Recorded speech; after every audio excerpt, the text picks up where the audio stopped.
hummingbird sighting.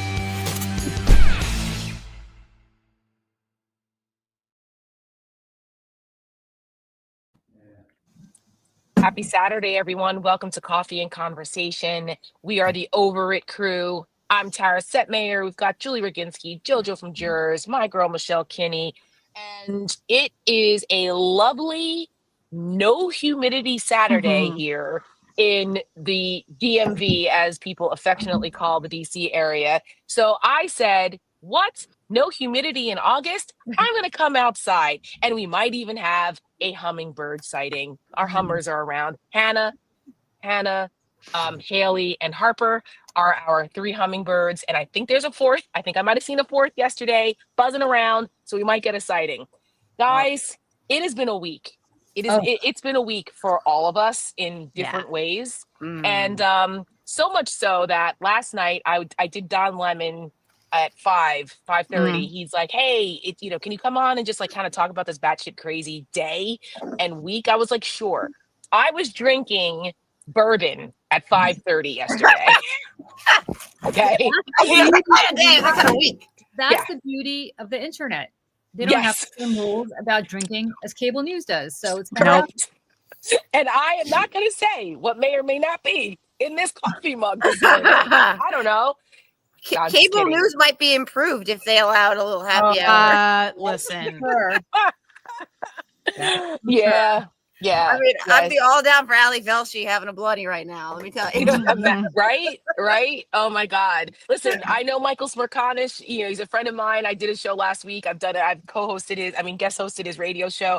Michael loves a good beer and cigar at every day. Like he's and he drinks scotch too, I believe. I believe he does drink scotch when he smokes his cigars. So he should do that on his show. We should have like a boozy we happy definitely hour. should. We definitely should. And everybody should be encouraged, if they drink or not, to bring something. If you don't drink alcohol, bring a poppy or something. Right. I just want to give a shout out to CJG. Good luck with your mammogram. Thank you for sharing that. That's what you're doing today. We love that. We love that. We love that. So I just want to give a shout out. And in solidarity with your pancake boobies, because which was also on the agenda this week for Joe. It was Michelle the week before.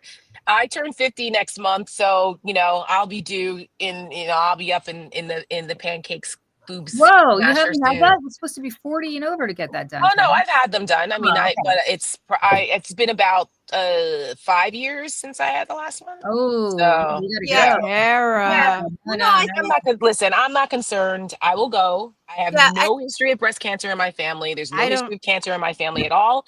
And so, for me, every couple years is, I don't need to go as often as other people. So I'll be fine. I'll just say that I know a couple of people who have absolutely no family history whatsoever and had aggressive forms of breast cancer at young ages. So I'm just saying. I've been clear so far. So everyone should stay on top of it. Everyone should stay on top of it. Just put it out there too now, because they're realizing a lot of the time, and this is not about your pattern, Tara, your history, but for anyone going now, I didn't have one this time, which I thought was odd, but they do recommend an ultrasound for a lot of who have dense breast tissue. Yeah. I got one this year as well. It was the first time I'd ever done that. But the third mammogram, in general, but the first time they'd done the ultrasound. And I do have to say, I want to thank the doctors or radiologist at Weill Cornell in New York City for warming the little gel. Oh yeah, it helps. Yeah, it's because there's nothing worse than cold, ultrasound gel.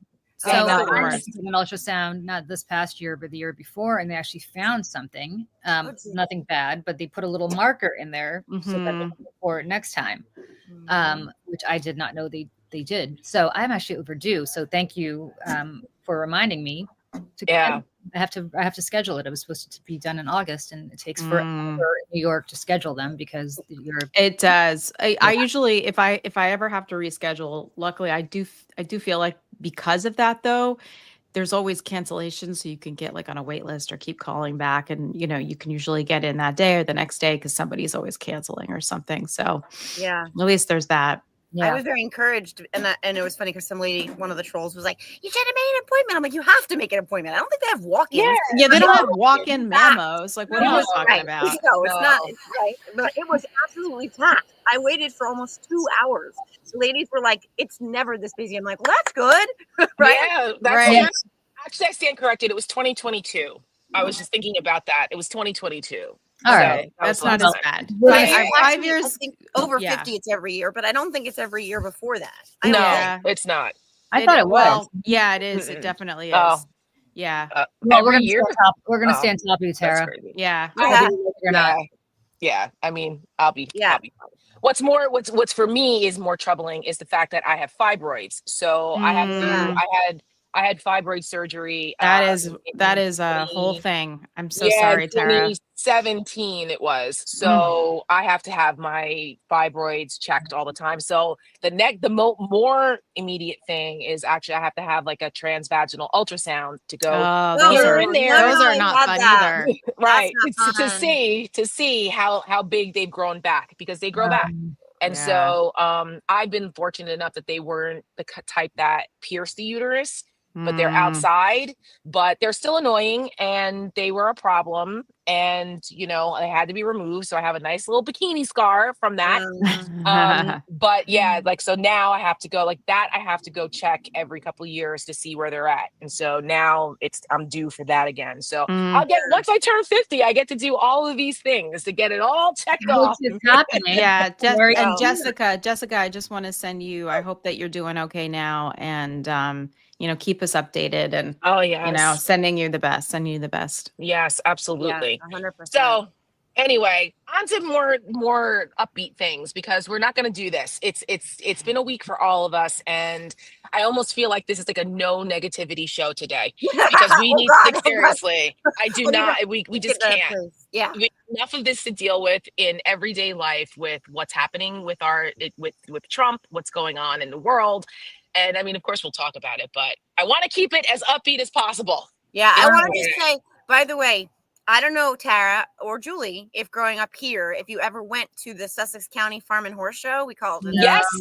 Yes. Okay, so I grew up down the road, and after I lived in Whippany, and then we moved to Lafayette. So I literally lived basically down the road. And so it was a rite of passage. It's happening now. And Michelle, it's very much in there's tons of baby animals, everywhere. Because it's a fair, a very, very big fair, like a legit fair with all the food and rides. There's also a farm and horse show. So they have all these farm animals. They have a real legit horse show, Tara. So when you were doing horse stuff, you probably went up there for the. Oh, yeah. Yeah. So it's I went to 4-H camp. You did? Yes. Yeah. And up there somewhere. Oh, I worked at a 4-H camp in Sussex County. Yeah. Wow. Yeah. So and the Sussex County Fairgrounds, they have a dog show. Oh, hi, Hannah. There's one of our Hummers. The Hummers literally buzz me. Like, they come, and I can feel their wings. Sounds like a porn scene. Only you would turn it there, Joe, would take it there. Anyway, but yes. This morning. I gotta go there. Stop it. But yes, my grandmother, when we would do dog shows, the Sussex County Fairgrounds was also a location for some of I think the Sussex County Kennel Club or whatever dog show up there. And yes, and so when I was a kid, I'd be up there all the time. I believe it's been a minute since 4-H camp. I did Girl Scout camp and 4-H camp, but I think I did 4-H camp once. I feel like it was up there somewhere. There's a 4-H. There are many, but there's one in particular that I worked at, which is right next to where they filmed the original Friday the 13th. Yes. Oh my God. Now they're filming a TV show based on it, and they're casting, by the way. They're filming a Friday the 13th TV show there, where they filmed the movie, and they're looking for people to do it. But yeah, they're beautiful up there. And the fair was it Blairstown where they filmed it?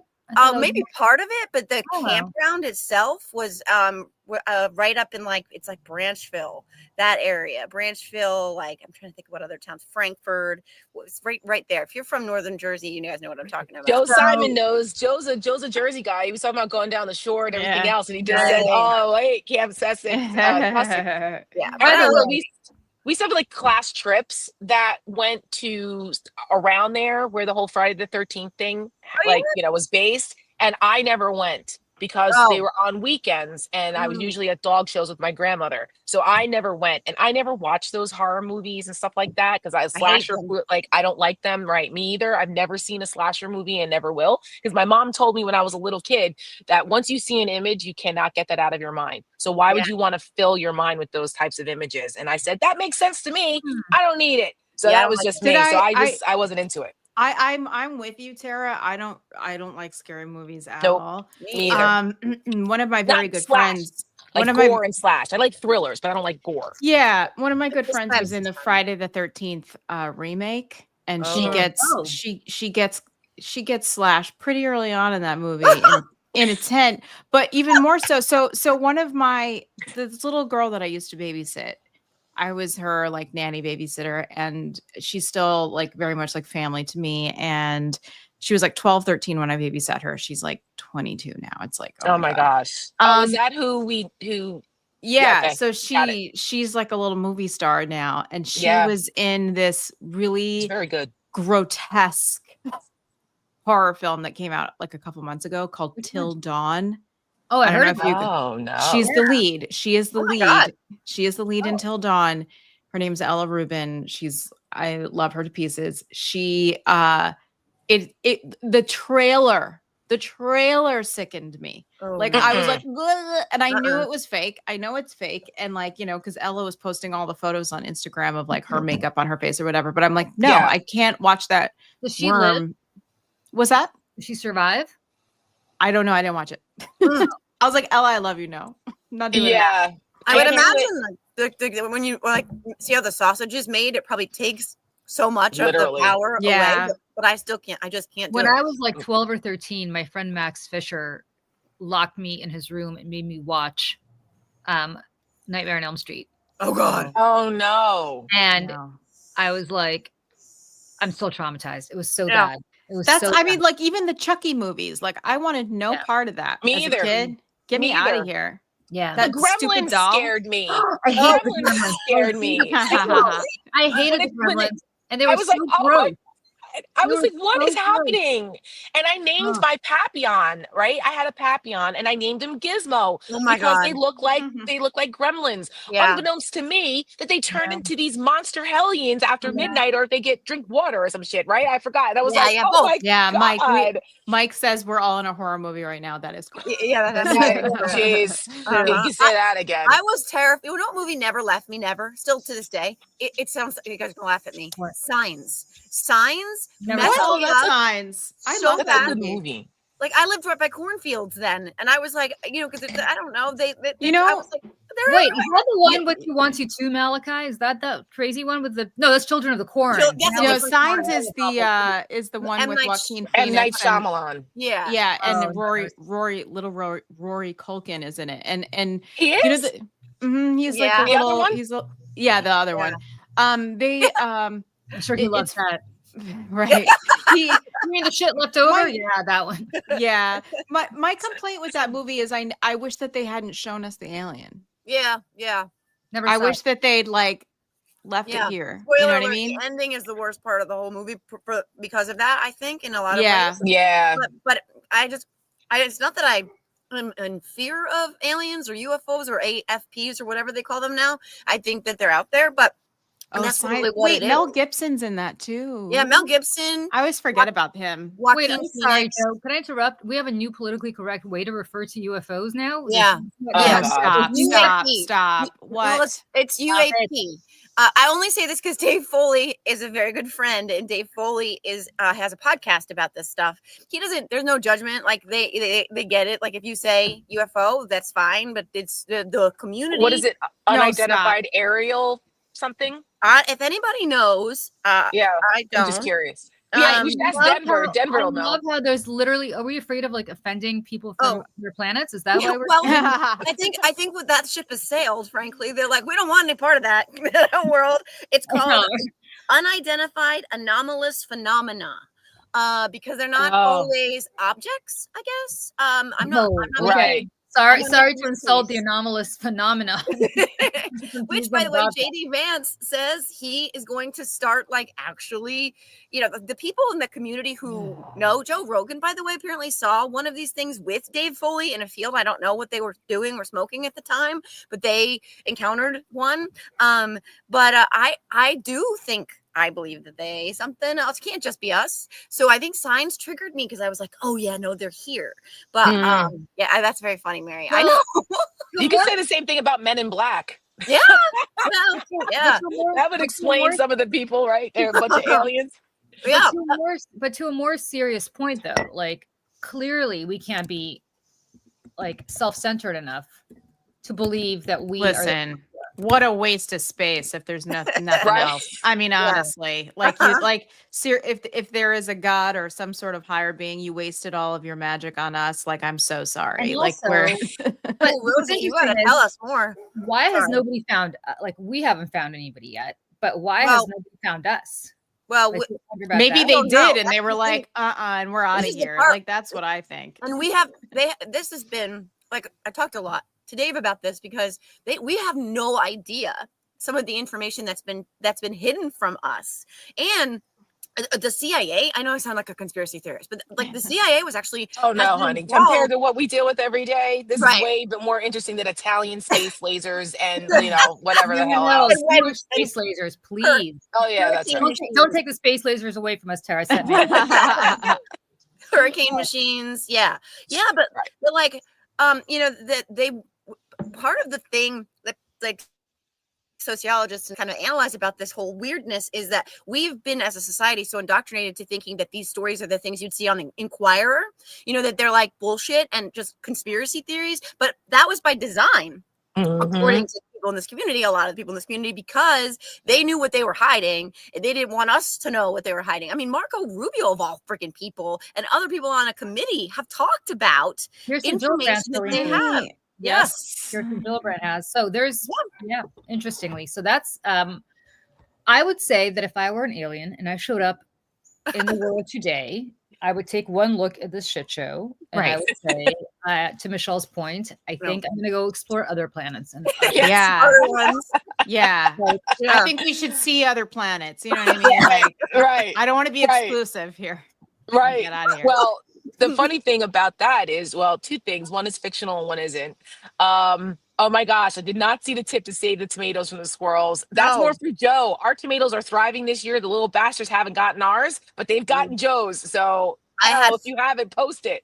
Yeah, and BJG, I wanted to shout out the Epsom salt thing, because I did that, which I had never done before, and I didn't get a chance last week to mention it because I saw the comment fly by, and then I went out and bought all the stuff. And I don't know if it changed anything yet, but I just did it once. But yeah, the squirrel issue is mine, and they've actually stopped ever since the Epsom salt. So I don't know. Well, that's good. I'd never heard that. I'd never heard that. This isn't news, but I mean, I appreciate the comment. That's not news. Like, you're late. You're late. Yeah. Decaphobia, or is it dorkophobia? That's funny. But anyway, so this week, a Harvard astronomer, scientist guy came out and said that they found something that they can't explain right now, that it looks like it's on a trajectory to come to Earth, and it's like it's has something to do with, like, it's on the same direct path as, like, the way the sun orbits or something. Like, it seems deliberate, like the path that this object is on that they have found. And they're like, I know, right? Are they coming from Krypton? Like, what is happening? Is it Fantastic Four, which I just saw, by the way, which is great? I loved it. Oh my God, you'll love it, Joe. Really? You'll love it. You and I are simpatico. I can't wait. The Naked Gun reboot. Yeah. You know, it's funny, when I opened my phone this morning, it was like, sometimes, like, the New York Times will give you, like, the highlights, and it's like, something terrible, Gaza, and, like, we're going to war with Russia. Naked Gun reboot. I was like, and it got a great review in the Times. It got a great review in the Times. Did it really? I remember the OGs. First one was. The first one was hysterical. Leslie Nielsen. But what I quote from, like, memory, you could wake me up at 2 o'clock in the morning and I can quote every line of that movie. Oh my God. Yeah. what is funny, this side story, not such a side story that's coming out of this Naked Gun 2, is this unusual love affair. Yes. I know. Liam Neeson and Pam Anderson. I love it. Me too. I was like, I kind of love this for them. Yeah. I'm rooting for her. I'm rooting for her. Me too. And him, he's dealt with a lot of trauma and pain. He lost. I hope that he seems like he is a good person, and I have always think about how tragically his wife passed away, and how sad that was, and she's been through so much too, to both of your points as well. And it's just so you just hope good things for people, and hopefully this is a good one. Yeah, so she was in the first Handmaid's Tale. If you ever saw that, I don't know if you guys ever saw the original Handmaid's Tale, the movie. Yes. She was in that, which was the first experience I ever had with that story. Yeah, I never saw the original. Like it's that. It's very good. Well, maybe I was young when I saw it, so my bar was like pretty low. Yeah. Sammy Carter said, "I don't need horror films. I just read Malcolm Nance's books. Got me sleeping." Legit. Yeah. I just did Malcolm's podcast this week. I don't know when. I saw that on the calendar. How was that? Yeah. How'd that go? Oh, I mean, Malcolm is a riot, and like it's never dull, and he's so smart and interesting. Yeah. And he was in town in DC to open a spy museum thing. They do like this like yearly spy and cocktail kind of thing. That's cool. And he was so he was there to meet with, like, it was like a private event for people, invite only. And so he was in town because he doesn't live in the DC area. And so I was like, oh, and he had on like we were joking that the scene where he was, I guess the hotel he was in, it looked like Masterpiece Theater. I was like, where's your smoking jacket? It's like, yeah. Jeff, sorry, Joe. Jeff, why wouldn't you go to the theater by yourself? It's like the best way to see a movie. You just oh my God. It's the only way I'll see movies. Yeah. I annoy everybody I go with, so I try to go alone whenever possible.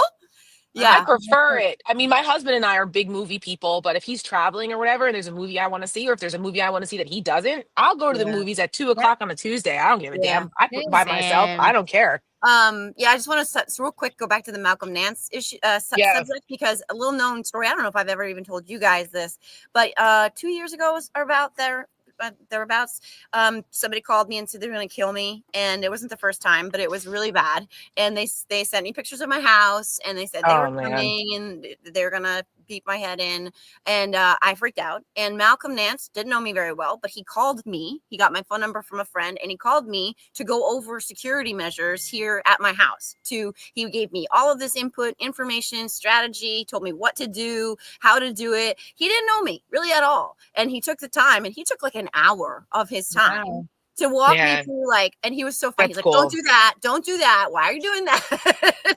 And I just thought, like, this speaks to the character of this person, he doesn't and anyone out of his way to like walk me through keeping myself safe here at home. So that's a really scary, not horror movie scary, but it's like real life scary. Yeah. Can I divert for a second, because Sue Bone has a question? What's a mystery is why no one is talking. Sorry, I don't have my glasses. Why no one is talking about or trying to find Katie Johnson. So actually, I can answer that question. If you guys remember who Katie Johnson is, to refresh, there was an allegation by somebody with a pseudonym Katie Johnson who alleged that she was trafficked to Donald Trump by Jeffrey Epstein, and she filed a lawsuit, and then she withdrew the lawsuit, and then she filed the lawsuit, and then she withdrew the lawsuit again because she claimed she was scared for her life. And I have an answer as to why nobody wants to find Katie Johnson. It is not up to us to tell these survivors to come forward. Yeah. They have been through the fucking ringer. Sorry, Dad. Yeah. And the reality is that if they want to come forward, they know how to do that. But if they don't want to come forward and are in hiding, then far be it for any of us to sit there and tell them that they need to do something for the good of the country when they are deeply traumatized, deeply terrified, understand that Ghislaine Maxwell is probably going to walk the same women that allegedly threatened to feed them to alligators. Not allegedly, she was found guilty of this, threatened to feed them to alligators, took away their passports if they wouldn't put out on Epstein Island, and otherwise threatened their lives. They are living in terror, a lot of them. They have seen Jeffrey Epstein commit suicide, maybe. They have seen Virginia Giuffre commit suicide, maybe. Yeah. And the reality is that they don't want to be the next to have to commit suicide, maybe.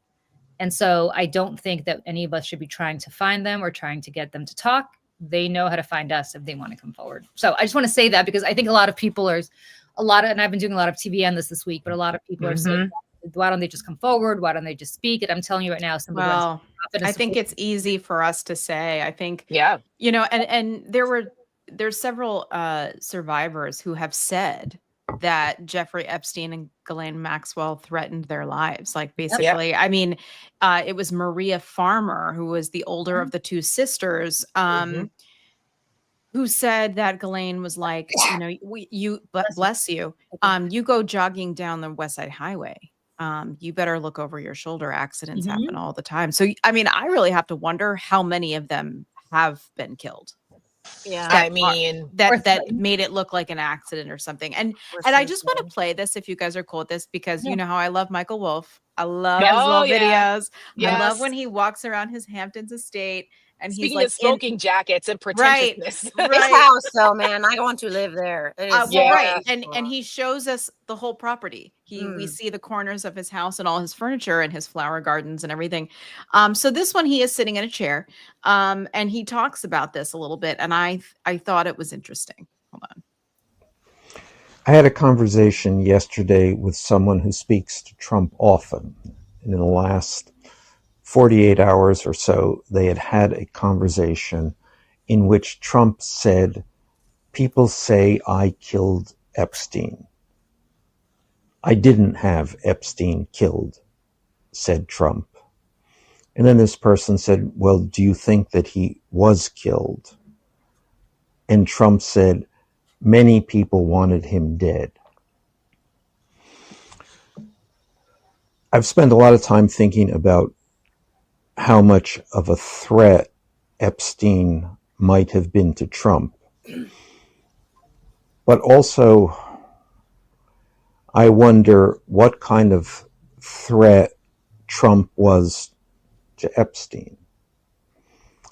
I know when I had a conversation with Epstein about the photographs he had of Trump with the girls who came to Epstein's house, they were sitting around the swimming pool with these girls who were topless in these pictures. And I had urged Epstein to release them. And he said, quote, "I may be a pervert, but I'm not crazy." And then he said, and this was coming from Epstein, chilling. That moment, I literally felt the chill. He said, "Trump is a man without any scruples." So what happened in that prison on August 10th, 2019, well, that is in the end the root of why we keep coming back to this story. What did happen? It's all plausible. I'm sorry. You know? I mean, it's all very plausible. And the idea that Trump has no scruples, which is not news to any of us who've been following this sick bastard for all these years, and the warnings that we've heard, and even, you know, Mary Trump writing about it in her book about how he grew up and what a problem he was, and all of that. And he's been a deranged, maladjusted human being since he was a child. So this all tracks. And even though I said I wanted to stay away from negativity, I'm going to scare the shit out of everybody. No. Right, I'm just talking. I'm just saying the scaring everybody again today is a story that came out in the New Republic this morning by Greg Sargent about a leaked memo from internal in the DHS that they are looking at ways to use more military force on domestic soil. And that LA was basically a test run, and that they're figuring out ways to have more Department of Defense cooperation with DHS on this anti-immigration stuff, and that they want and guess who was the author of this memo? Stephen Miller, Pete Hegseth. There is a Hegseth involved. Oh, His brother. His brother. What? Yep. his brother, which is not got enough attention, is a liaison between the Department of Defense and DHS. And he is all up in it. And he's also a consultant to Kristi Noem. And he's in the inner circle of Hegseth. Now, we knew that his brother had been around in his career before, right? I think when he worked over at the those veterans organizations that he tanked, and all, with all the financial problems and all the other shit that was going on in those veterans organizations, he has brought him over to the Pentagon.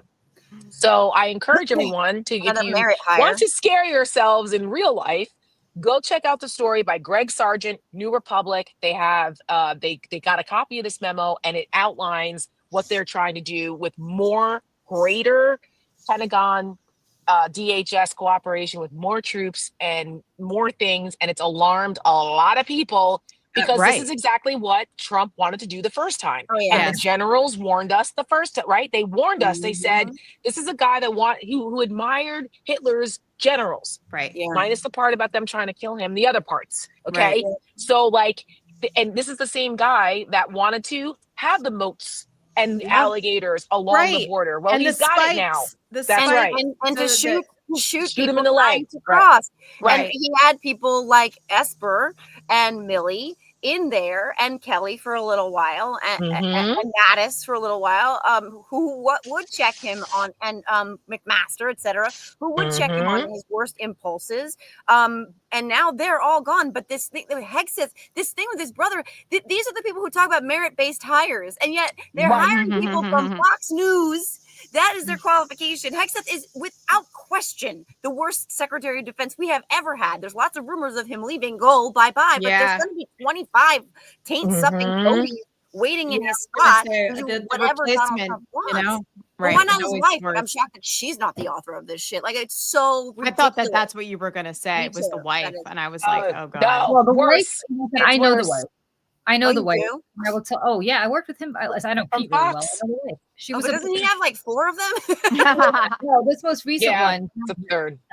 Jen was a producer, or she was the executive producer of Fox and Friends. Right. So Oh. And she's smart. She's not a dummy, which is not what I would say about Pete. She's the brain of the operation. And so, listen. But like Department of Defense? No. You know what I mean? I'm not suggesting she belongs there. I'm saying no. I'm saying that she is the shrewd one in that relationship. Pete is the blowhard, drunk. Mistakes being Secretary of Defense for being on TV playing Secretary of Defense. Yeah.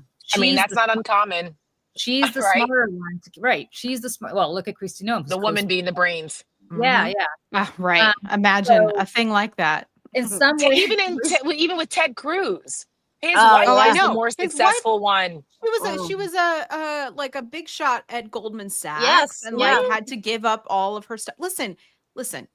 I'm not saying that Barack Obama is not a brilliant man too, but he was a summer associate, right? And then Michelle Obama was already at Sidley Austin and had this, very promising legal career as an attorney, and then she stopped doing that too. I'm just saying. Listen, I'm going to say 2 words. Worry about it because they're both 2 words. 2 words. Hillary Clinton. Okay. Yep. Okay. Oh, yep. Yeah. Hillary Clinton was the brains behind Bubba. Okay. You know the tragedy of Hillary Clinton? She has had, in one way or another, to take a back seat to 2 very charismatic men. One is her husband, and one is Barack Obama, right? I know, yeah. And the reality is, she is smarter than all of them. All of them. All of them. And she works her, I worked with her in the Senate. I think we talked about this. She is the hardest worker on the planet. I don't care if you like her or you dislike her. Yeah. That woman is a nose to the grindstone hardest worker I've ever seen. And the fact that she had to effectively not lose, I would say, but the fact that she had to be subsumed first by her marriage, and then second by this guy who came out of nowhere, who was deeply charismatic and an inspirational figure, much like her own husband was. It's kind of the tragedy of Hillary Clinton's life to me, because talk about somebody who was the person that is told, if you really work hard and you play by the rules, would be the next president of the United States. She worked really hard. She played by the rules. And sitting in her seat in law school with men whispering over at her, being like, why are you here? You shouldn't be here. You're taking a place from a man and who's probably in Vietnam right now, and it's your fault. I mean, that's how it all, even her legal part of her life started that way. And, you know, she has had to, I think about the time period in which she came up, like I can't imagine what that must have been like. Yeah, and Ruth Bader Ginsburg too. Well, right. Incredible story. Exactly. And, you know, if you haven't seen it, and I know I've mentioned this on our shows several times, there is a 4-part docuseries on Hulu about Hillary Clinton. Changed me. Please go watch it. Please go watch it. Even if you don't like her, you can't stand the sound of her voice, whatever it is, I promise you, at the end of this 4-part docuseries, you will have a newfound respect. Even if you already liked her like I do, I have a newfound respect for her. And, you know, as someone who's lived in New York my whole life, she was our senator. And let me tell you, like, people loved her. People loved her. The dairy farmers, like, I mean, like, she was a workhorse, to Julie's point. Like, she worked so hard, and I really do believe that she deeply cares about people and their well-being. And there's a reason why people who work for Hillary Clinton will drop everything to go work for her again. You know what I mean? They love her. The Clinton people in her Senate office were, first of all, she hired literally the best and the brightest. She had a great eye for talent and really just got the best, smartest people to work for her. And they loved working for her in ways that I think nobody loved working for senators before. Yeah. But I mean, I totally agree. Hillary should have been herself more, but like, again, like this is where you go back to the time that she came up where all she was told is to not be herself and to be this other version of herself her whole career. And so she did that and then finally got her moment in a time when people were more, you know, craving authenticity from. So it's like, and she'll be the first one to tell you, like, I'm not a charismatic politician like my husband. I'm not a charismatic politician like these other, like, I'm not, but I work really hard. I work really hard. And, you know, that's her unfortunate, you know. But I agree with the last comment from Elia that there were the Brooklyn hipsters and like that. People she surrounded herself with in that campaign didn't do her any favors. And, you know, and Julie, you can probably attest to this too, that like she was told, like Bill tried to give her advice of what to do. And one of the first things he told her was, do not put your campaign headquarters in Brooklyn.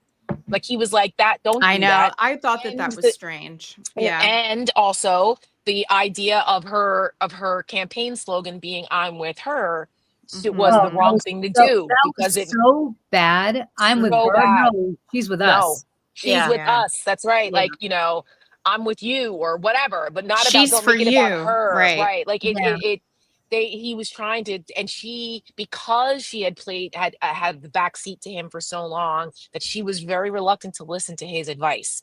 You know, he is a gifted politician and he knows how to connect with people. And she was like hell bent on doing this without him. And it hurt her. It hurt her because there were just certain things they could have done differently that would have made a difference. Now, you're also battling 30 years of, and I was part of that, of demonizing her and the Clintons and Fox News and everybody. I mean, they were you know, public enemy number one. And all kinds of stuff, right? And the fact that the Republican Party itself was drifting because in many ways she was a woman, but for millions of reasons, right? Drifting towards embracing this strongman shit. I mean, they were already on that track and they had plenty of off ramps, plenty of opportunities. I mean, that binary choice existed, but it should have been over for them when he mocked the disabled reporter. But by the time the Access Hollywood tape, which I foolishly was convinced it was over at McCain, and it wasn't. I know, me too. Access Hollywood dropped. Like they were all still there. There were a couple of them had some reservations, but like it's the perfect storm, right? This is it. This is the one people have been asking. Oh, there it is. Yes, it's called Hillary. I will tell you, I'll be the first one to admit, as someone who was on the other side and part of that demonization of the Clintons for so long and be caught up in all of that, that after that election and watching that documentary, it humanized her and put a lot of who she is in context in ways that I think many of us, particularly women, and women who are in a male-dominated field like we are in politics and everything else, and strong women, like it struck a chord. And I have a whole new respect for Hillary, and I'll be the first to admit that I was very wrong about her on a lot of things. And that documentary, too bad more people didn't see that side. That's true. Well, I will tell you, the devastation for her in some ways is her husband is truly, I don't know if you guys have ever been around Bill Clinton. He is truly the most charismatic politician I've ever met. Except one. You guys are going to fall off your chair when I tell you who the most charismatic person I've ever met is, which doesn't mean that I like him. Actually, he sucks. Actually, he's evil. Are you going to say Lindsey Graham? Benjamin Netanyahu. Oh, yeah. I've heard this. I've heard this. Yep. He was educated here, wasn't he? But he just that is shocking to me. Yeah. He just exudes charisma one-on-one in ways that you're like, oh my God. And then you're like, oh my God, I forgot you are who you are. I know. This is, as I said, this is not to say that he, by the way, no, Lindsey Graham, the opposite. I was like, who's I have spent some quality time with I could think of? Lindsey's giving off good vibes. They ain't charm. No. No. But no. I met Netanyahu when he was not prime minister, in between his prime minister stints. This is like going back 20 years or something. Yeah. Very, very, very, very, very. That's very shocking, Julie. Very shocking because he doesn't give that. Like, I mean, when I see him on TV and stuff, he doesn't. But you know who actually is totally not charismatic, although he gives that off on TV in person? Barack Obama, the coldest. Barack Obama. Yeah. See, like you guys said this to me. I know. Yeah, and I was like, what? Nope. Don't tell me that. Nope, not at all. Not. I mean, publicly, he's great in the stadium, but not one-on-one. Very cold. Very Mr. Spock. I like find that. I mean, it's just, it really does. Perception is reality, right? Like, I mean, it really does. And George Conway has said that his first impressions of Donald Trump was that he was very flattering. He was a very complimentary guy. I believe that. I believe that. On thick with the flattery and ego stroking, and like I think he's a lizard person, but like I found that to be interesting. That's his play out of the gate. That's right. A lot of people have said that, and that's part of the con man superpower too. Yep. It's an abuse tactic, right? I mean, it's love bombing. That's what if you know what love bombing is, like in the beginning of a relationship, usually the abuser will bomb the person with love and grand gestures and gifts and like all kinds of things, and it feels really good. So when the tide turns, so when they flip the switch, you're already so far in. That it's hard to go back or hold them accountable. Yeah, Manson was charismatic. Listen, Jeffrey Epstein. Yeah, so, Jeffrey Epstein wasn't necessarily charismatic because he had an emotional manipulation about him that drew people in. Like Michelle and I interviewed Vicky Ward on Thursday on the stakes, and I encourage folks to go check out the episode. Yeah, you know what? I'm so sorry I missed that. I was just circling JFK. Yeah, you were stuck in an airplane. It was that poor Julie. But anyway, she did a whole series on Ghislaine Maxwell called Chasing Ghislaine a couple years ago, a whole podcast, which is also very interesting. And she was saying how Ghislaine Maxwell was the charismatic one because Jeffrey Epstein really didn't. He was kind of like a weirdo guy, but he was able to emotionally manipulate people once he got them in. And it was Ghislaine Maxwell who brought them in. And so it was interesting to see because she was the socialite. She was the one who, knew all these rich people. She's the one who introduced him to Prince Andrew because she came from this big socialite. Yeah, because of her father, who was also a horrible person. But her father is another very interesting potential spy, and he was a billionaire, and he owned newspapers, and he was very, he had a yacht and a mysterious, weird guy, but also a tyrant. And so like all of these guys, they know how to manipulate people to get them to do what they want, and it's interesting the way human behavior works. Yeah, can we just talk about really fast, since we're on this horrible subject, about the fact that she was transferred like just quietly, like nobody was right. I mean, maximum, like I don't know if it's maximum, but and it was in like a slew of other. It was like Russia submarines. This. Yeah. Oh, and by the way, we're moving her. Oh, and then another thing. Not just to a lower security prison. She's in a fancy Club camp. Fed. She's in Club Fed. Yeah. And they get to be outside most of their day if they want. They get yoga. She's getting yoga. Listen, Yeah. I know F this, off. and I went off on this yesterday on Don. This is partially why I was drinking along with him. He had a margarita, and I had Denver Riggleman's bourbon. Okay, I was like, I was plugging Silverback Distillery and Denver Riggleman and his wife's amazing bourbons. But because, as everyone knows, I've talked about this, that I was the Aaron Brockovich of a case with these Border Patrol agents that were in prison for 11 and 12 years. And I became, unfortunately, well-versed in the Bureau of Prisons and very familiar with different levels of federal security prisons, from the maximum down to the club feds, because I was trying to get them transferred. They were in a medium security prison. Medium to had a maximum in there. They sometimes they have like different wings of this. And because of the length of their sentences, because they were 11 and 12 years, and they were accused of a violent crime. So there's all kinds of reasons and formulas that go into why you get placed in certain prisons, where you get placed, there has to be a certain distance from the victims. It's a whole thing, okay? And so it is very deliberate when you are sent to a certain level federal prison. Yeah. He, as a violent child sex trafficker, okay, it's considered a violent crime, was in a medium security facility for a reason. All right. And because they're considered threats to the community. The fact that what I had to go through to get my Border Patrol agents transferred out of their prisons I tried to get them, actually, not to this one, because this one's for women, but there was another one near Fort Bliss, a prison camp, because I'm like, these guys are not a threat. They're not going to run. They're not like their cases being, is in appeals. Like, it's a national case. It's a danger to them to be in these prisons because there's other violent criminals there that will try to kill them, which is actually what happened to one of my Border Patrol agents. He got beat to shit. And I flipped out because I was like, this is what I told you was going to happen to him, because he's law enforcement here. And once they discovered who he was, he got the shit beat out of him. And that's when I went to visit him in a prison in Yazoo City, Mississippi, which I hope to never go to ever again. You can keep that shit. And anyway, and I got him transferred to another prison in Phoenix, but it was still the same level. They refused to make an exception to put him in a prison camp in Fort Bliss, it's like a Fort Bliss area in Texas, closer to his family, where you didn't have violent criminals, because this is where like the corporate, the corporate folks, like Elizabeth, what's her name from Theranos, she's there. The Real Housewives of Salt Lake City, Jen Shah, she's there in this prison camp. Like, that's the type of environment now that Ghislaine Maxwell is in. And when I saw this, I said, you've got to be kidding me. They are literally rewarding a child sex trafficking predator. Yep. With this.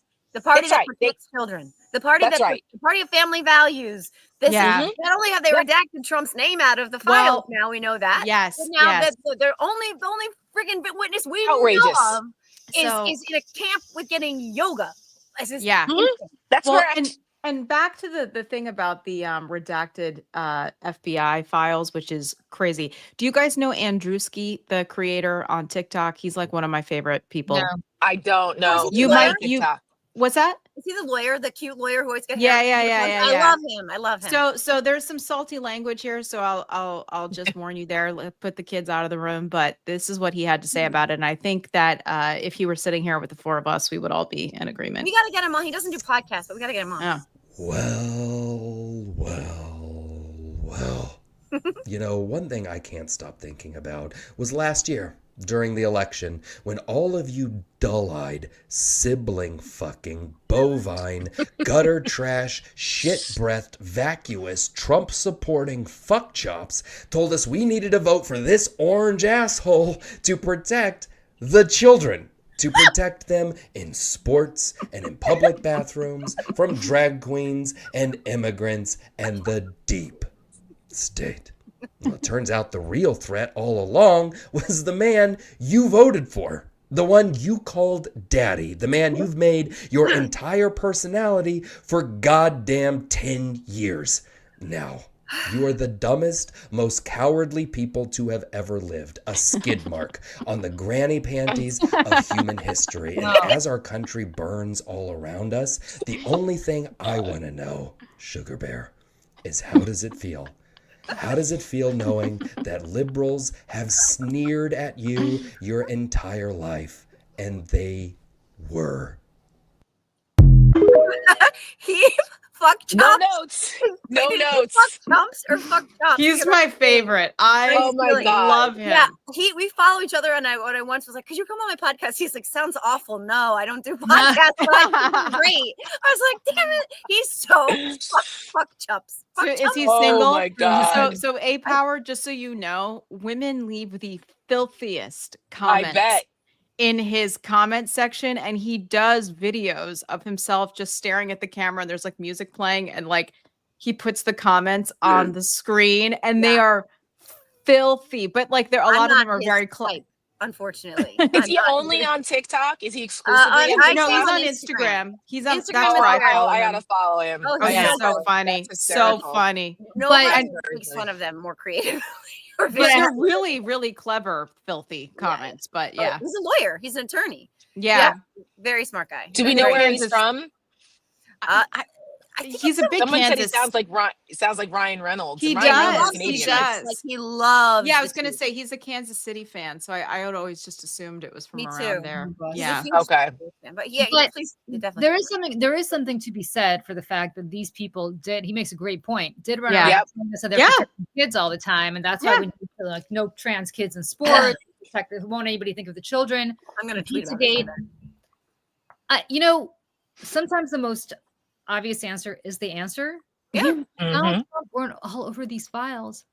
They would have been released long ago. That's right. Exactly. That's right. Exactly.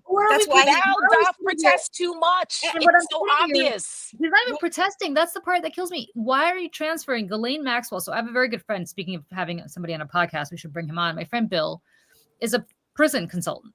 This is actually what he does. He and he will tell you, because he told me, that she was not eligible to be Correct. transferred to this prison. That's what I'm So saying. you- That's yeah, because of so what you- she did. So you need to. So she eventually could have been, but not yet. She has Right. not served enough time yet. No, 85%. I think you have to. And you have to For serve federal. 85% before you're eligible for Yeah, parole. for federal, but, yeah. But she also, you go into these camps if you get under 10 years. The reason people want to get under 10 years is precisely so you can go to one of these camps. Correct. If you get over a decade, you cannot go to one of these. Exactly. That's what happened to my guys because they were Right. sentenced Yeah. to 11 and 12 years. that's They the were like, thing. they They've been weren't sent eligible to and needed a literally waiver. 9 years and 364 days, they would have been. That's Correct. the part that sucks. That's why the judge screwed your guys, right? Because he didn't Well, need they to- got a mandatory minimum. So Right. it was a gun charge, and- and that was a whole nother fight about Yeah. mandatory minimums, which is how they I don't exist got anymore. both bipartisan support for a resolution to get them to get George Bush to commute them. I had Rahm Emanuel and he signed on to it, and like who else was on the other end of the spectrum? Like Ted Poe, like people, they're not in Congress anymore, but they were like, it was like a MAGA and a liberal signed on to the same resolution because the liberals didn't like mandatory minimum sentencing, and the Republicans didn't like the fact they were law enforcement that got charged with this. So the whole mandatory minimum thing, which also opened my eyes to where that's problematic, was a very interesting dynamic to see because stuff like this, you get mandatory minimums, nothing you could do. The judge can't do anything about the sentencing. They have to do what the law says. Mandatory 10 years because of a gun charge. And which is Donald crazy. Trump's own criminal defense attorney was just Right. there for 2 Right. days without us knowing any of those conversations whatsoever. And we're supposed to believe that this is just some kind of random coincidence. Well, this is the thing too, where the It's- media is shitting the bed still Yes. again Oh, every well, single day. shocker. So the thing about the transfer came up on my phone yesterday, and I was talking to my dad, and I was like, read this, and it was like the first or second paragraph, and it said she was visited by a top Justice Department official, blah blah blah blah blah, and it's not till like paragraph 3 that it says it was Todd Blanche, who was his personal criminal attorney. I'm like, this is very important context, that if the American people knew up front who these people are and they could see the corruption, this is the most corrupt administration, I would argue, in the history of the United States of America. No And question.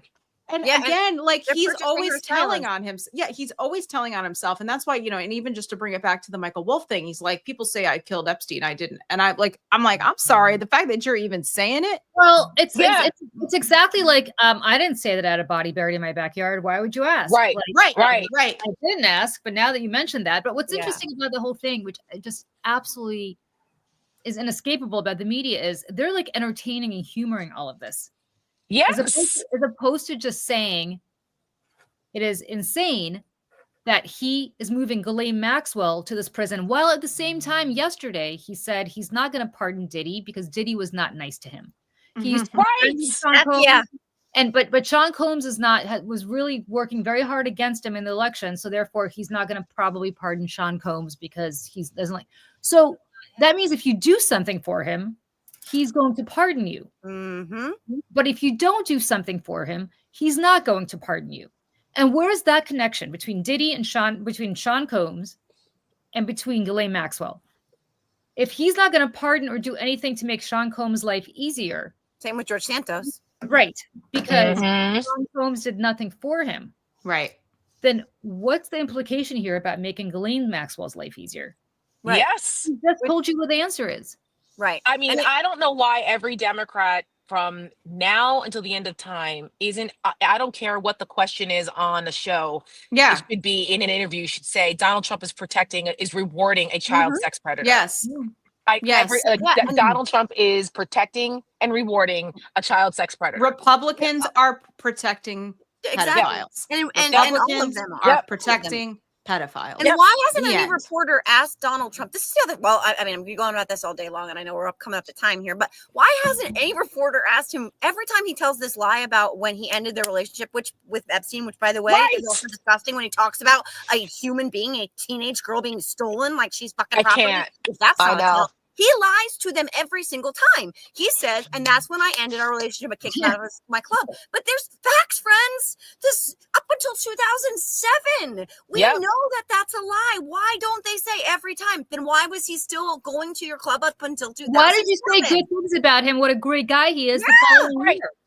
That's right. But they don't ask him that. If they don't ask him that, they don't follow up. It's not like he's always, and for those gaggles, there are some real reporters still out there. Yes. But they don't ask these questions. Well, Caitlin Collins, ask Pauly, ask Cruz, ask Lindsey Graham, ask Marco Rubio. Make them all answered. Every single Republican, I don't care if they're running for dog catcher, should be answering this question. Everybody. It doesn't matter if you are a local reporter in Podunk, wherever Mississippi. Like, is somebody running your district and they're a Republican? What do you are you in favor of protecting pedophiles and the rest of your party? Is your party in favor of protecting pedophiles? What do you think about Donald Trump protecting pedophiles? Like, this is the question. Would do. I can tell you right now.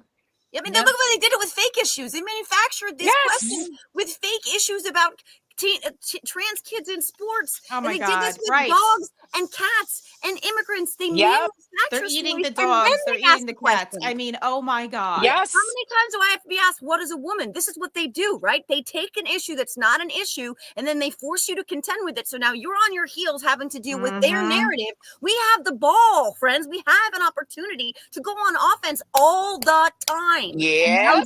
Now it's Sydney Sweeney, right? Like that's the new shiny object now, as opposed, and this is, Fox is running 24/7, not surprised to make that. But now Democrats are being Jane's a pass down from sorry. Did you see Des? Did you see Michelle? Did you see Des on the Daily Show make fun of her voice? I did. Oh, Michelle does it even better. Michelle's better. Oh, she is, but it was so funny to see it on the Daily Show. I was like, thank you, Jesus. But Michelle, I've gotten more comments about my Sydney Sweeney impression than like any other thing that I've ever talked about on the show. And I just want to say to everyone, thank you. Very good. But that's the thing. Got to use my BFA somewhere. That's the thing. That's the problem. The problem is that we're sitting here now having to talk about Sydney Sweeney because that's what they want us to talk about. Yeah. As opposed to them having to go and defend this obvious thing that is staring everybody in the face, which is, of course, Donald Trump, who's hung out with other pedophiles before. Yep. John Casablancas, and his own comments about the 14-year-old. at how he's going to date them, and the comment about the 10-year-old, and the comments about Ivanka, the comment about Ivanka's friends that now that she's going to be beauty pageant. It's going to be hard. Michael Cohen's daughter. Michael Cohen's Remember daughter. Michael Cohen's daughter came and said how he made a comment about her. She was 15. About like what a piece of ass she was when she was playing tennis or something at the club. Like, and Lindsay Lohan. I mean, I think she was of age, not that it matters, but like saying stuff about how she was a damaged young woman and why are they hotter? Why are they better in bed? The damaged ones. Like when he was on Howard Stern, that's how he talked about. Like, who was like 20 something, like 22 years old or something at the time. So it was crazy. The point is, like, it's all right there for the taking. And the fact that the Epstein files, even though it's consuming his presidency right now, he still won't. This is so bad for him, and he still won't release them, which begs the question: how much worse is what's in there than what's happening now to his presidency? Like, of course he's in there. If he were in there, he would have released them long ago because he doesn't want to deal with this shit. He wants to move on. Right, which is why he also can't keep up with his own lies, right? This is why the lie keeps doing this weird hamster wheel thing where it goes from, there's no files, we don't have the files, we have the files, I've seen the files, their files were created by Obama and Hillary. It's like, wait a minute. It's a hoax though, but it's all a hoax. Wait, where's that in there? Wait, hold on. He said, we're not releasing them because we'll release what's credible because we don't want to hurt people. We don't want people to get hurt. He said that yesterday. Yeah. You don't know what's in there. You don't know who's going to get hurt. Who right. says that? Who says that? A guilty person says that. That's right. Did you guys see this tweet? It's from @Sir Jeremy London. It says, he wants you to know that there is no list, but that Clinton is on it 28 times. A list created by Clinton himself, apparently, wherein he implicates himself 28 times, but it still doesn't exist. Also, when his name does appear on the non-list, it's because Comey and Clinton put it there. Like, I mean, that's the logic here. That's the logic. Exactly. That's why I said this week on MSNBC, the MAGA math isn't mathing for his people. And the fact that the White House knows this, and they're concerned because that Washington Post poll came out that showed 43% of MAGA people, not just Republicans in general, but the MAGAs are like, they're only 43% think he's doing an okay job with the Epstein thing. That means he's underwater with his own people, which never happens. And they're concerned that this month now, when he goes out on his big, beautiful propaganda bullshit tour to sell that bill as another way to distract from what's going on, they're worried about the crowds being smaller. And that his MAGA people are going to still be mad. And they're like, what the fuck? What are we going to do? They're going to heckle him. I mean, quite frankly, they should. And the fact that, and if I'm the Democrats, by the way, I'm sending my own people. Oh, hell with the fucking Epstein stuff, and that's how blend this started. Into the crowd. This is how this started. I don't know if you remember. So he's the first one to mention it back in 2015, right? Because he thought that he was going to be, pulling a fast one on Bill Clinton, right? Because again, and I've said this, it's like if you're going to shoot that arrow, you better make sure as hell that you're not going to get blood splatter back on yourself. But he's not that clever like that, so he does this. But like somebody held up a picture of that famous picture of them standing next to each other with his arm around him or whatever. Yeah. Somebody held that picture up at one of his rallies and his face went blank. And that was kind of the beginning of like people really, really knowing about this. And my guess, guys, is that whatever is in this and whatever happened, because listen, here's another thing. Donald Trump doesn't do drugs and he doesn't drink. Right. So none of this happened when he was under the influence or like, oh, I forgot about it. Like he was fully aware and sober when he did these things. Okay. Yep. So whatever these are, he's completely aware and in his memory of how bad it was, because I think, guys, that it is so bad. I think that it's beyond our imaginations bad. Well, it's obviously video with children. And he's going to say that it was AI. He's going to come up with all this other bullshit. But the reality is this. They are so stupid that they had 1,000 agents in the Southern District of New York. Looking at all of this stuff and putting it on a shared PowerPoint, on a Microsoft SharePoint, which means that they can't say that this doesn't exist because enough people have seen it. Yep. When you have 1,000 people working around the clock to scour for all references to Donald Trump, that means that this is not a tightly held little secret. And you can't tell me that somebody in those 1,000 agents isn't like, what the fuck? And this is not okay. Well, that's how we know that they did that, right? Because we only know that they did that because people are leaking this information. Yeah. And the other Bongino said, what I saw in there, I'll never be the same again. Now, I don't know if he's full of shit or what else, but I do think that there is truth to that. See, here's my question, though. Here's my question just really quickly. Like, of all of those people, how could there only be a few that might be like, what the fuck? How is there not a whole slew of human beings with children and grandchildren and neighbors? And how could there not be? Because they'll go to prison because they're federal agents and they saw this. And if they leak it, and if they even beyond that, let's say I'm going to go to prison for this. It's worth it to me. The amount of, again, the most powerful people in the world there are I don't know, companies, but like they will pull a hit on your family. They will torture your kids until the end of time. Like they will never allow any of this to go away. Like, I mean, that's the thing. I think you're sacrificing more than yourself. I think you're sacrificing your entire extended family. And it's like a legit cabal. Like this is like, we say that sometimes, but this is like a legit. Right. You want to talk about Illuminati. Cabal. Like this is it. And from the royal family to presidents of the United States, apparently, you know, it's this is like serious stuff. And again, back to just bringing it back home as we wrap the show today, it really is about the victims and the survivors here of all of this. And I defer to what they want, whatever they want. Yep. That's what I want. They want the truth out. Some of them, like Maria Farmer, have been begging to see those files for years. And the fact that they don't have access to them, at least to their own part of this, I think is also really problematic. It is very interesting. And I will say this, and I put this in the Substack, but before we wrap this up, I do want to say this. The reason that Biden did not release, or Merrick Garland did not release any of these files, despite being asked, is because of what's called prosecutorial discretion, where he said, we need to keep these tight because we still might prosecute people involved in statute of limitations federally on child sex trafficking. Good point. So that's not the excuse that Pam Bondi is using. That would have been the easiest excuse of all. But that would imply that she's still looking to prosecute somebody.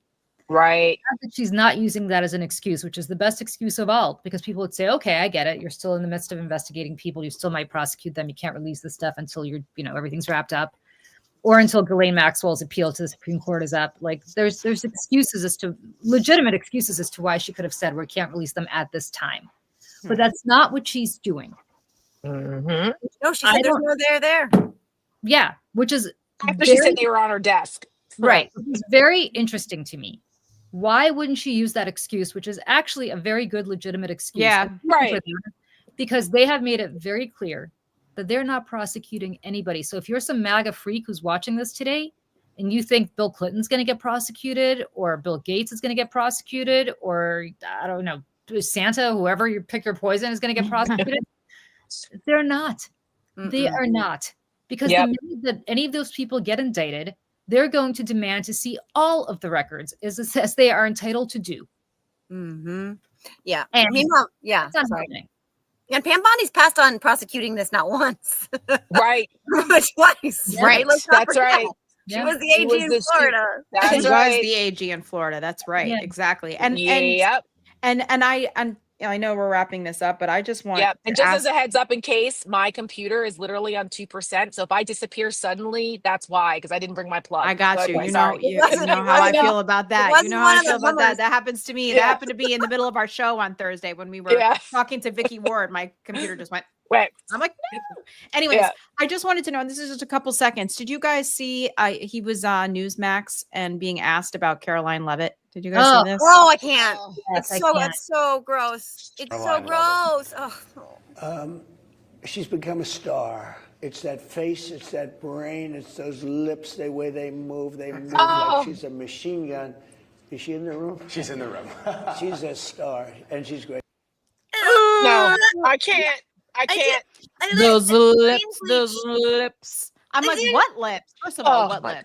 I Second know. of all, her drawn on lips, but like also just like you are a 79-year-old man. Caroline Levitt is 27. Well, yeah, but he's her grandfather. Yeah, but she married someone his age. I mean, right. I was like, he is her type. He's in his 60s. Yeah. Right. Her husband. But like, I was like, she was going to the prom when you were first running for president. Like, do you know what I mean? Like, but I know. But he's a predator. Gross. He's a predator. He's a predator. Yes, he is. I had this super viral video that I put out a while back, like maybe 3 weeks ago. Everything's a while back, 3 weeks ago, about Marco Rubio standing behind him while he was ogling a reporter from Africa. And he was like just dressing her down and like talking to her and like and complimenting her looks. And it was disgusting. And watching Marco Rubio's face, because he is the worst poker face of all of them. Oh, the worst. Oh my God. So he's just like, you could see his soul leaving his body. The hair plugs. As he's talking to a reporter and talking to her in this like predatory, sexualized, disgusting way. He is a predator. He's a predator. He's a predator. He will always be a predator. That is why all of us, everybody watching it was like, they got the ick from watching. Yes. He's Biff. Yes. He's Biff in 1955. Yeah. He's Biff in the wrong 1985 in that hot tub with all the ladies and their boobies out. But like that, and the writers obviously made that character based on him. But like that is him. Yep. To his core. And if only we could go back and take away the Gray's Farmer's Almanac from 1955 out of the DeLorean and set it on fire, we'd be in a much better place. And you know what? Jackie Kennedy's garden would still be there. Garden would still be there. Yeah. So. We have two things not to talk about today, but for next time was that and the firing yesterday. We have to talk about. By the way, God, was a woman. Okay. Well, it was a woman. Before we go really DEI, Tara. DEI. Not like excess brother. Right. On that, somebody just resigned from the Federal Reserve, so that means he's going to appoint another governor to the Federal Reserve. Oh God. And between that and what he's trying to do with politicizing the Bureau of Labor Statistics. Part of the reason our economy is the gold standard is because unlike other countries, we do not politicize our economic data. Mm-hmm. If we start doing that, nobody's going to trust it. So tariffs are raising prices, and if you think tariffs are going to lead to stagflation, which PS we're already there. Yep. Wait until this happens. Yep. It's going to be depression level crashing. Yeah. Next year when he puts somebody in instead of Jerome Powell, who's going to be Scott Bessent. He's going to put Scott Bessent in. It's going to be a disaster. Well, and I even have to down our necks and telling us it's raining. That's what's going to be happening. Well, right. And I even have to catch myself now because like we're so conditioned as Americans, right? When we see this data coming out of the federal government to like trust it. Like, because like that's the labor statistic, like that's the jobs number. But like I had to catch myself even yesterday when that number came out. And I was like, are they cooking the books here? Like what's going on? Well, they just accused them of doing that. Well, that's when they adjusted them for the other months. Right. And then they got caught. And it was like, oh, wait a minute. It went from that to 73,000. Oh, wait, get rid of it. You got to get rid of them. Coming out of the reason they do revisions is because they survey companies, and sometimes those surveys don't come back in time. That's why the revisions part isn't abnormal, right? That happened under Biden, happened, but but there was certain anomalies in the revisions of what they're doing in this now that people were like, wait a minute, because Trump was like, fix that number. You know what I mean? And we all know that that's what he does. This is what he does. It's the find me 11,000 votes in Georgia. It's which I'm sorry is probably very close to the conversation that he's having with legislators in Texas is find me more seats. Find me more seats. And like this is what he does. This is what he does. But he's doing it. I literally tweeted that yesterday, Michelle. It was just find me 111,780 jobs. That's it. Like it's another perfect jobs report. Well, on that note, find me a plug, or else I'm gonna be gone. Okay. Because the computer's on 1%. Find me some Denver Riggleman whiskey through the rest of the I mean, like I said, I don't know, may or may not be in the cup, but anyway, I gotta get some of that. So I have a friend who's a bourbon drinker, so we should all go down to Virginia. We should all go to the Riggleman. The Riggleman Ranch, or whatever, and do a live from there. Yeah, we'll be on this podcast coming up. So good. Yay! All right. Bye, Tara. Oh, there goes Tara. All right, everyone. Have a great Bye, weekend. guys. We'll see you Bye, next everybody. time.